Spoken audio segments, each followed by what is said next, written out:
Layer styles can be useful, or they can just make a layer look kind of cheesy. It all depends on which style we're using and in what way. Open layer.psd and let's resize whichever layer is in the top layer, it doesn't matter which one, by selecting the Move tool, making sure Show Transform Controls is selected up at the top, up in the options bar, and then click and drag on a corner to make it a little smaller so we can see the edge of this layer. Hold Shift to maintain proportion. Then press Enter or Return to apply that resize.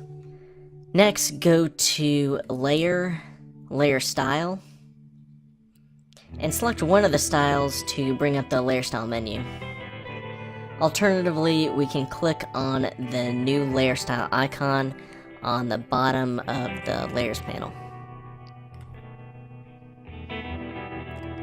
Some of these, such as Bevel and Emboss, can make your design look kind of corny and not as professional. Oftentimes simpler is better. However, this is an effective way to add a stroke or border to a layer, whether it's inside or outside, whether it's an inside or outside stroke.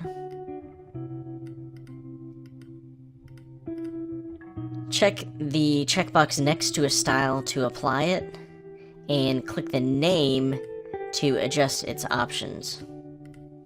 We can adjust the size of the stroke here as well as a few other options. There are a lot of other styles to check out here, including inner and drop shadow, inner and outer glow. We can overlay a layer with the color.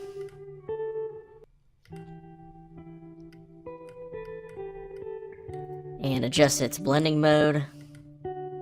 And same goes for a gradient and pattern.